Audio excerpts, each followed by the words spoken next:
Hello again and welcome to Bit, Nibble, Byte, where you don't have to learn all of coding at once, you can just take a bit, nibble, or byte. Today I'm going to go over classes and objects. All of our examples so far have been in Java, and Java is an object-oriented programming language. This means that it uses objects that hold methods and data. Today I'm going to go over vocab, any frequent questions, and examples. So if that sounds interesting, stay tuned.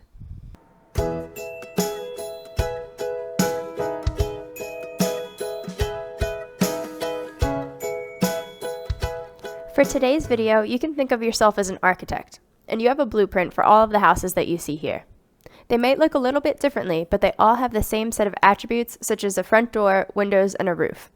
If you assign different values to these attributes, each house can look different, such as one house having a red roof and another having a black roof. Coding works the same way with classes. Classes are a template or blueprint describing the state and behavior of objects. An object is an instance of a class, just like a house is an instance of a blueprint. Objects have state or attributes, they have behavior or methods, and they have a specific identity. This is the same as houses having addresses, so you can distinguish them between each other. These terms usually make more sense when you can see them in an example, so we're going to create a dog class and create instances or objects of that class. If you haven't seen any of my other videos or you've never created a Hello World program, I recommend going back and watching the Hello World video that I created before. I'll put a link in the window for you right now. If you're comfortable with this, you can stay tuned while we create our own dog class to be referenced in our main class.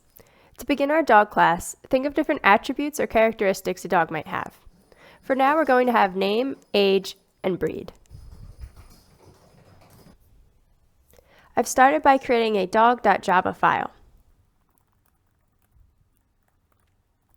I've set up a public class named dog. Now, based on the attributes that we came up with before, I'm going to put in our private variables.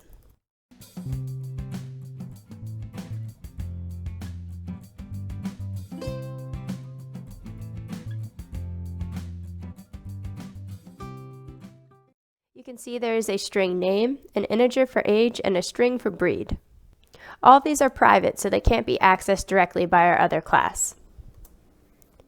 Just as a quick reminder, an object is an instance of a class, and that class is a blueprint set up to describe our attributes and methods of an object. Our next method is a special method called a constructor. It's used to initialize objects. When the object is created, it can be used to set initial values for object attributes. A constructor looks a little bit differently than other methods because it has the same name as the class, and it doesn't specify a return type, not even void.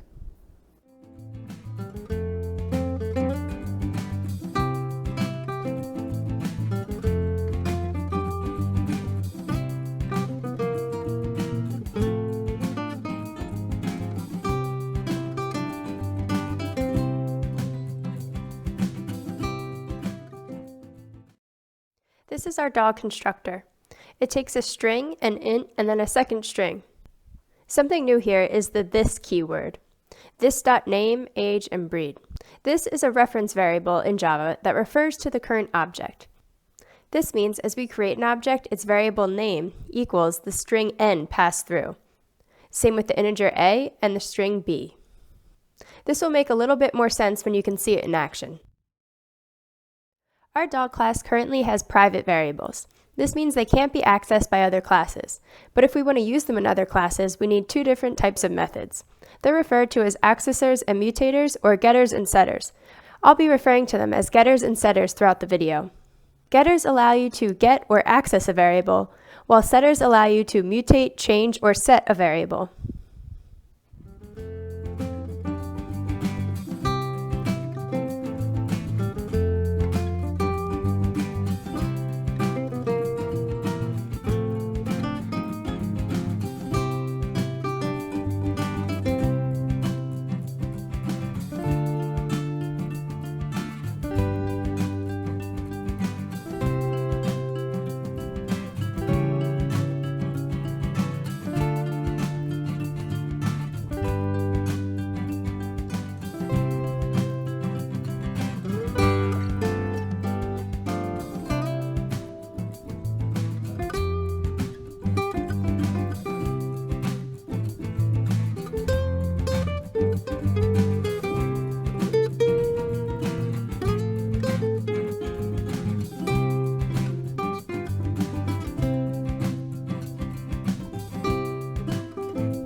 Now let's use that constructor to create and initialize objects.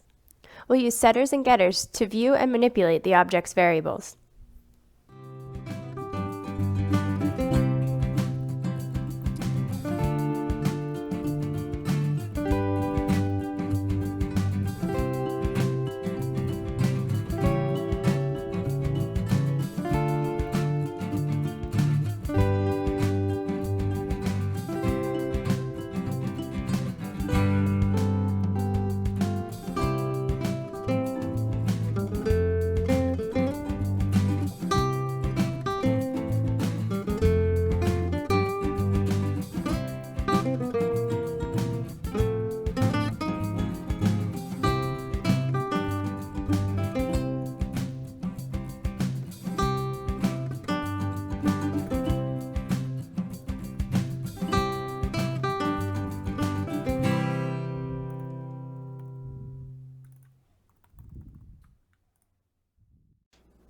Okay, so there's a lot of new syntax here.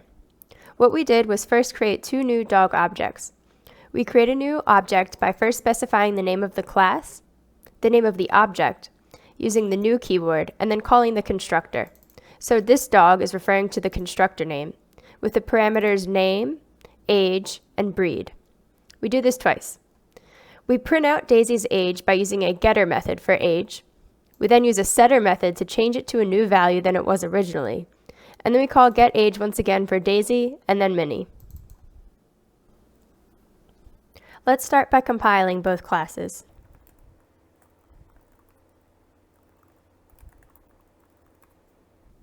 There's no errors, so I'll run the class that contains the main method.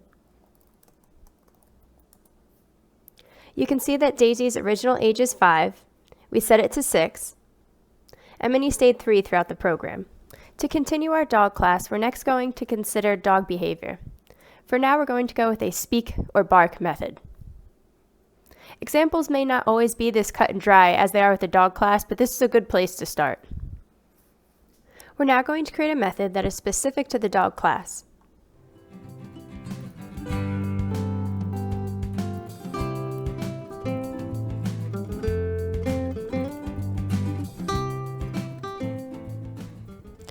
This is a simple and straightforward method that will return the string bark. Coming back to our main method, we'll have one of the dog objects call this method.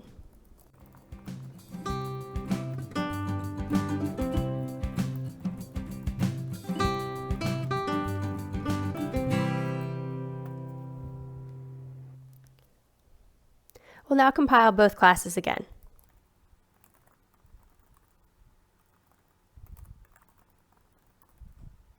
And now run this class. And the Minnie dog object successfully called the bark method. So I hope today's video was helpful and cleared up any questions you have. As always, if there's any other questions that you do have, feel free to comment them below and I will get back to you. If you liked the video today, please give it a thumbs up and subscribe for future content. Look out for future videos that go more in depth into classes and objects. Until next time, guys.